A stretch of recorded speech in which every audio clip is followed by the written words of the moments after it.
I'm national correspondent Kayla Gaskins in Washington. Attorney General Pam Bondi says the Justice Department has now released all of the Jeffrey Epstein files, but the disclosure is igniting fresh controversy. Attorney General Pam Bondi announcing in a letter to Congress that all of the Epstein files have been released, claiming they have fulfilled the obligations under the Epstein Transparency Act. Included in the letter is also a list of roughly 300 prominent individuals whose names appear in the Epstein files. The list includes government officials and others the Justice Department classifies as politically exposed persons. While some had documented ties to Epstein, others are listed despite no evidence they ever communicated with him, including late icons such as Elvis Presley, Princess Diana, Marilyn Monroe, and Kurt Cobain. Representative Ro Khanna accusing the DOJ of purposefully muddying the waters, writing on X, to have Janis Joplin, who died when Epstein was 17, in the same list as Larry Nassar, who went to prison for the sexual abuse of hundreds of young women and child pornography, with no clarification of how either was mentioned in the files, is absurd. The letter sparking backlash even among Republicans. Do you still have confidence in Pam Bondi as Attorney General? I don't think Pam Bondi has confidence in Pam Bondi. No, I don't have confidence in her. She hasn't got any sort of accountability there at the DOJ. The files released by the DOJ have had reverberating consequences. The now former Prince Andrew lost his royal title over his connections to Epstein. Goldman Sachs top lawyer Kathy Rumler, a former White House counsel under Barack Obama, resigned after scrutiny of her communications with Epstein. Chairman of the Los Angeles 2028 Olympic Committee, Casey Wasserman, announced he's selling his prominent talent agency amid fallout of his name appearing in the files. Commerce Secretary Howard Lutnick is still facing bipartisan calls to resign over emails showing he planned a trip with his family to Epstein's Island for vacation in 2012. In Washington, I'm Kayla Gaskins.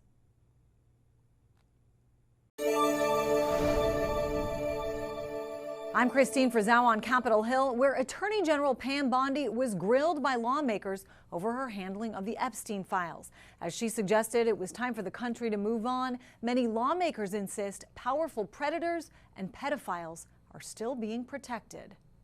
The Department of Justice under fire from the right. Literally the worst thing you could do to the survivors, you did.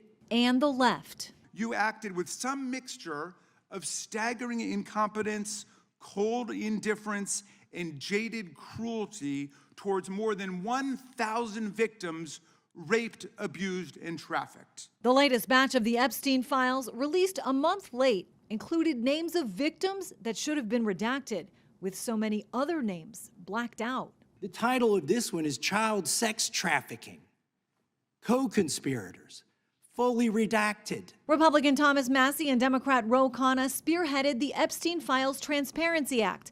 Khanna revealing the names of some of the accused co-conspirators on the House floor Tuesday. Nicola Caputa, Sultan Ahmed bin Sulayem, CEO of Dubai Ports World, and billionaire businessman Leslie Wexner. This despite insistence from the DOJ in a July 7th memo that stated, quote, the systematic review revealed no incriminating client list related to Epstein. How many of Epstein's co-conspirators have you indicted? Attorney General Pam Bondi did not answer, but instead changed the subject. The Dow is over 50,000 right now. The S&P at almost 7,000. And the NASDAQ smashing records. That's what we should be talking about. The hearing heated throughout. You don't tell me. Yeah, I did tell you because we saw what you did in the Senate. Republicans highlighting the work of the Justice Department under the Trump administration. Under Attorney General Bondi, the DOJ has returned to its core missions, upholding the rule of law, going after the bad guys, and keeping Americans safe. As Democrats focus much of their attention on the survivors, some of whom were in attendance. Please raise your hands if you have still not been able to meet with this Department of Justice. Deputy Attorney General Todd Blanche recently said the latest release of the Epstein files was everything. Democrats suggested there are as many as 3 million more pages that have yet to be made public. I'm Christine Frizzau reporting. Survivors of convicted sex offender Jeffrey Epstein at Wednesday's House Judiciary Committee hearing with a silent message for the Attorney General. Please raise your hands if you have still not been able to meet with this Department of Justice. Please know for the record that every single survivor has raised their hand. The Justice Department under fire for months over its handling of the so-called Epstein Files. Wednesday, survivors slammed the recent release of more than 3 million pages related to the investigation. A partial release of these files by the DOJ, riddled with improper redactions that expose the vulnerable and shield the powerful from accountability, is not justice.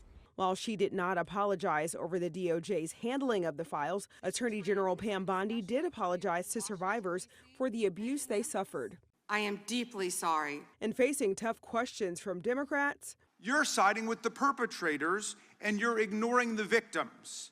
Bondi's testimony quickly turned combative. And I told you about that, Attorney General, before you started. You don't tell me Yeah, oh, I anything, did tell you because we saw what you did in the Senate. You're a lawyer, not even a lawyer. When pressed why Epstein co-conspirator Ghislaine Maxwell was relocated from a Florida prison to a lower security prison camp in Texas, Bondi said she disagreed with the transfer but denied any involvement. That is a question for the Bureau of Prisons. I'm Sherelle Hubbard reporting. Alongside survivors and advocates at the Willow Domestic Violence Center in Rochester, Senator Chuck Schumer announced new federal legislation. Today I'm announcing Virginia's law, new legislation that will end statute of limitation barriers that have kept survivors from justice for far too long. Because justice should never expire. Schumer says the bill will allow adult victims of sexual abuse and trafficking to file civil claims against their abusers without a time limit. It's named in honor of Virginia Giuffre, one of Jeffrey Epstein's high-profile accusers. For years, survivors of Jeffrey Epstein's abuse were ignored. They were doubted, silenced, dismissed.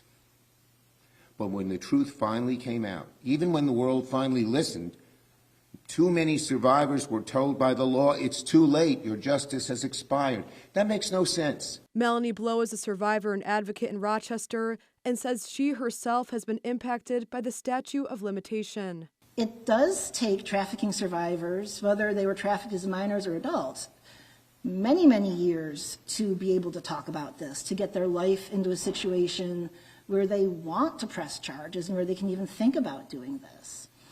So we don't need any more alleged victims. We need justice. According to the Willow Center, there were more than 4,500 reports of domestic violence made in Monroe County in 2023. Willow CEO says this legislation recognizes that healing is linear and justice should not expire. Virginia's law shifts this balance of power away from procedural protection for abusers and back toward dignity, agency, and survivor choice. And that is what justice should look like.